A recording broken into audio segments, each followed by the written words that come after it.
ಬೆಳಗ್ಗೆಯಿಂದನೂ ಕೂಡ ಸರಳಿ ಸಭೆಗಳು ನಡೀತಾ ಇದ್ರು ಕೂಡ ಒಂದು ಅಂತಿಮ ಪಟ್ಟಿ, ಅದು ಕೂಡ ಒಂದು 10-12 ಮಂದಿಯ ಅಂತಿಮ ಪಟ್ಟಿ ಸಿದ್ಧಪಡಿಸೋಕೆ ಯಾಕೆ ಆಗ್ತಿಲ್ಲ ಅಂತ ಅಂದ್ರೆ ಸಿದ್ದರಾಮಯ್ಯನವರು ಕೆಲವರ ವಿಚಾರವಾಗಿ ಇಟ್ಟಿರುವಂತ ಬಿಗಿಪಟ್ಟು.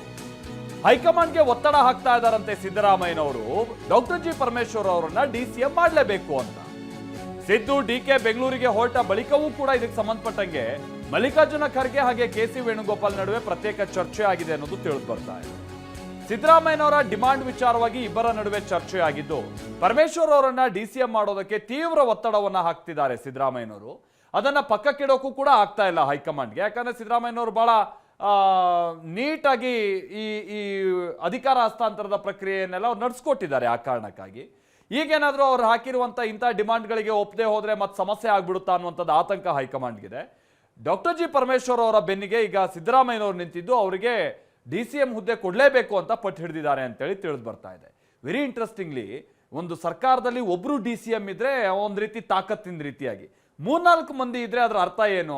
ಸುಮ್ಮನೆ ಒಂದು ಅಧಿಕಾರ ಹಂಚಿಕೆ ಮಾಡಿದ್ದಾರೆ. ಯಾಕಂದ್ರೆ ಅದೊಂದು ಸಾಂವಿಧಾನಿಕವಾದಂಥ ಪೋಸ್ಟ್ ಅಲ್ಲ ಡಿಸಿಎಂ ಅನ್ನುವಂಥದ್ದು.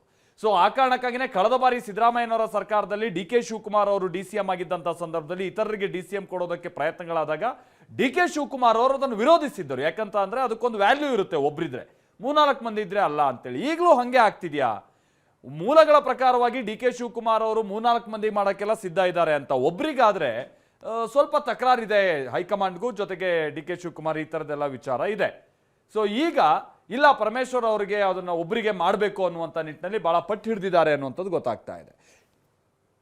ಇನ್ನು ಕೆಪಿಸಿಸಿ ಅಧ್ಯಕ್ಷಗಿರಿಗೆ ಸಂಬಂಧಪಟ್ಟ ಹಾಗೇನೂ ಕೂಡ ಅದು ಸ್ವಲ್ಪ ತಕರಾರಾಗಿದೆ ಅಂತ ತಿಳಿದು ಬರ್ತಾ ಇದೆ. ಅಂತ ಅಂದ್ರೆ ಒಂದು ಒಮ್ಮತದ ಒಂದು ಅಭ್ಯರ್ಥಿಯನ್ನು ಮಾಡಬೇಕು. ಅದು ಯಾರು ಏನು ಎತ್ತ ಅನ್ನುವಂಥದಕ್ಕೆ ಸಂಬಂಧಪಟ್ಟಂಗೆ ಸಿದ್ದರಾಮಯ್ಯನವರು ಅದ್ರ ವಿಚಾರವಾಗಿನೂ ತಮ್ಮ ಬೆಂಬಲಿಗರಿಗೆ ಅದನ್ನ ಕೊಡಿಸುವಂತ ನಿಟ್ಟಿನಲ್ಲಿ ಕೆಪಿಸಿಸಿ ಅಧ್ಯಕ್ಷಗಿರಿಯನ್ನ ಪಟ್ಟು ಹಿಡಿದಿದ್ದಾರೆ ಅಂತೇಳಿ ತಿಳಿದು ಬರ್ತಾ ಇದೆ. ಸಿದ್ದರಾಮಯ್ಯನವರು ಡಿ.ಕೆ. ಶಿವಕುಮಾರ್ ಸದ್ಯ ಬೆಂಗಳೂರಿನ ಕಡೆಗೆ ಹೊರಟರೂ ಕೂಡ ದೆಹಲಿಯಲ್ಲಿ ಹೈಕಮಾಂಡ್ ನಾಯಕರುಗಳು ಸಭೆ ಮೇಲೆ ಸಭೆ ಮಾಡ್ತಾ ಇದ್ದಾರೆ. ಕಾರಣ ಅಂತಂದ್ರೆ ಸಿದ್ದರಾಮಯ್ಯನವರು ಹಾಕಿ ಬಂದಿರುವಂತ ಪಟ್ಟು. ಕೊನೆ ಹಂತದಲ್ಲಿ ಮತ್ತಷ್ಟು ಸಚಿವರ ಸೇರ್ಪಡೆ ಬಗ್ಗೆ ಮಾತುಕತೆ ಆಗ್ತಾ ಇದೆಯಂತೆ. ಒಂದು, ಪರಮೇಶ್ವರ್ ಅವರಿಗೆ ಡಿಸಿಎಂ ಸ್ಥಾನ ಕೊಡೋ ಸಂಬಂಧ. ಎರಡನೇದಾಗಿ ಸಿದ್ದರಾಮಯ್ಯನವರು ಬಹಳ ಕ್ಲಿಯರ್ ಆಗಿ ಹೇಳ್ತಾ ಇದ್ದಾರಂತೆ 14 ಮಂದಿ ಸಂಪುಟ ಸೇರ್ಪಡೆ ಆಗ್ಲೇಬೇಕು ಅಂತ. ಆದ್ರೆ ಡಿ.ಕೆ. ಶಿವಕುಮಾರ್ ಏನ್ ಹೇಳ್ತಾ ಇದ್ದಾರೆ, 9 ಮಂದಿ ಸಾಕು ಅಂತ. ಈಗ ಮೊದಲ ಹಂತದಲ್ಲಿ 9 ಮಂದಿ ಪ್ಲಸ್ ಮುಖ್ಯಮಂತ್ರಿ 10 ಮಂದಿ ಅಂತ. ಸಿದ್ದರಾಮಯ್ಯನವರು ಇಲ್ಲಿಲ್ಲ, 14+1 ಆಗ್ಬೇಕು ಅಂತ ಹೇಳ್ತಿದಾರಂತೆ. ಈ ವಿಚಾರವಾಗಿನೇ ಸಿದ್ದು ಡಿ.ಕೆ. ಇಬ್ಬರ ನಡುವೆನೂ ಕೂಡ ಬಿಗಿ ಹಿಡಿತ ಮುಂದುವರಿತಾ ಇದೆ ಅಂತೇಳಿ ತಿಳಿದು ಬರ್ತಾ ಇದೆ. ಹೀಗಾಗಿನೇ 14+1 ನೇಮಕವನ್ನ ಅಂತಿಮಗೊಳಿಸೋ ಬಗ್ಗೆ ಮಾತುಕತೆ ಆಗ್ತಾ ಇದೆ. ಕೆಸಿ ವೇಣುಗೋಪಾಲ್, ಮಲ್ಲಿಕಾರ್ಜುನ ಖರ್ಗೆ, ಸುರ್ಜೇವಾಲಾ ನಡುವೆ ಎಲ್ಲ ಚರ್ಚೆ ಆಗ್ತಾ ಇದೆ. ಪ್ರಸನ್ನ ಇದಕ್ಕೆ ಸಂಬಂಧಪಟ್ಟಂಗೆ ಡೀಟೇಲ್ಸ್ ಅನ್ನ ಕೊಡ್ತಾರೆ. ಪ್ರಸನ್ನ, ಅಲ್ಲಿ ಬಹಳ ಪಟ್ಟು ಹಾಕಿದ್ದಾರೆ ಅಂತಾರೆ, ಇಲ್ಲಿ ನೋಡ್ರೆ ಇಬ್ರು ಒಂದೇ ಕಾರಲ್ಲಿ ಓಡಾಡ್ತಿದ್ದಾರೆ, ಒಂದೇ ಫ್ಲೈಟ್ ಅಲ್ಲಿ ಬರ್ತಾ ಇದ್ದಾರೆ. ಇಷ್ಟೆಲ್ಲ ಒಟ್ಟಾಗಿದ್ದೀವಿ ಅಂತ ತೋರಿಸ್ತಾ ಇದ್ರು ಕೂಡ ಇಬ್ರು ಬಿಗಿ ಪಟ್ಟಿಗೆ ಸಂಬಂಧಪಟ್ಟಂಗೆ ಏನ್ ಮುಲಾಜಿಲ್ಲ ಇಲ್ಲಿ ಅಂತ ಕಾಣಿಸುತ್ತೆ. ಪ್ರಸನ್ನ, ನನ್ನ ಧ್ವನಿ ಕೇಳಿಸ್ತಾ ಇದೆಯಾ? ಪ್ರಸನ್ನ, ಸಂಪರ್ಕ ಸಾಧ್ಯ ಆಗ್ತಾ ಇಲ್ಲ. ಪರಮೇಶ್ವರ್ ಅವರಿಗೆ ಡಿಸಿಎಂ ಸ್ಥಾನ ಕೊಡೋ ಸಂಬಂಧ ಬಹಳ ಚರ್ಚೆ ಆಗ್ತಾ ಇದೆ ಅಂತೇಳಿ ತಿಳಿದು ಬರ್ತಾ ಇದೆ. ಬಹುಶಃ ಇಲ್ಲಿ ತನಕನೂ ಕೂಡ ಕೇಳ್ಬರ್ತಾ ಇರೋ ಮಾತಿನ ಪ್ರಕಾರವಾಗಿ ಒಂದೇ ಡಿಸಿಎಂ ವಿಚಾರವಾಗಿ, ಅದರಲ್ಲಿ ಪರಮೇಶ್ವರ್ ವಿಚಾರವಾಗಿ ಪ್ರಸ್ತಾಪಕ್ಕೆ ಬರ್ತಿರೋದು. ಪ್ರಸನ್ನ ನಮ್ಮ ಜೊತೆಗೆ ಹಾಗೆ ಸಂಪರ್ಕದಲ್ಲಿದ್ದಾರೆ. ಪ್ರಸನ್ನ, ಇಬ್ರು ಒಟ್ಟೊಟ್ಟಿಗೆ ಓಡಾಡ್ತಿದ್ದಾರೆ, ಆದ್ರೆ ಬಿಗಿಪಟ್ಟು ತಮ್ಮ ಬೆಂಬಲಿಗರನ್ನ ಸಂಪುಟಕ್ಕೆ ಸೇರ್ಕೊಳ್ಳೋ ವಿಚಾರಕ್ಕೆ ಸಂಬಂಧಪಟ್ಟಂಗೆ ಅದರಲ್ಲಿ ಯಾವುದು ರಾಜಿ ಆಗ್ತಾ ಇಲ್ಲ ಇಬ್ರು.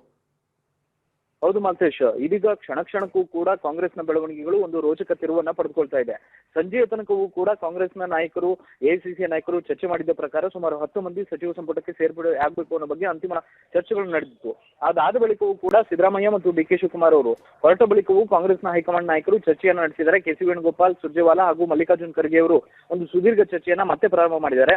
ಅದರಲ್ಲಿ ಈ ಹಿಂದೆ ಸಿದ್ದರಾಮಯ್ಯನವರು ಪಟ್ಟು ಹಿಡಿದ ರೀತಿಯಲ್ಲಿಯೇ ಪರಮೇಶ್ವರ್ ಅವರಿಗೆ ಉಪಮುಖ್ಯಮಂತ್ರಿ ಸ್ಥಾನವನ್ನ ಕೊಡಬೇಕು ಅನ್ನೋ ಬಗ್ಗೆ, ಜೊತೆಗೆ ಏಕಕಾಲಕ್ಕೆ ನಾಳೆ 14 ಮಂದಿಗೆ ಸಂಪುಟಕ್ಕೆ ಸೇರ್ಪಡೆ ಮಾಡ್ಕೊಳ್ಬೇಕು ಅಂತ ಹೇಳಿ ಸಿದ್ದರಾಮಯ್ಯನವರು ತಮ್ಮ ಪಟ್ಟಿಯನ್ನ ಕೊಟ್ಟಿದ್ರು. ಆ ಪಟ್ಟಿಯನ್ನ ನೀವು ಗ್ರೀನ್ ಸಿಗ್ನಲ್ ಕೊಡ್ಲೇಬೇಕು ಅಂತ ಹೇಳಿ ಹೈಕಮಾಂಡ್ನ ನಾಯಕರ ಮೇಲೆ ಒತ್ತಡವನ್ನ ಹಾಕಿ ಸಿದ್ದರಾಮಯ್ಯನವರು ಹೊರಟಿದ್ದಾರೆ.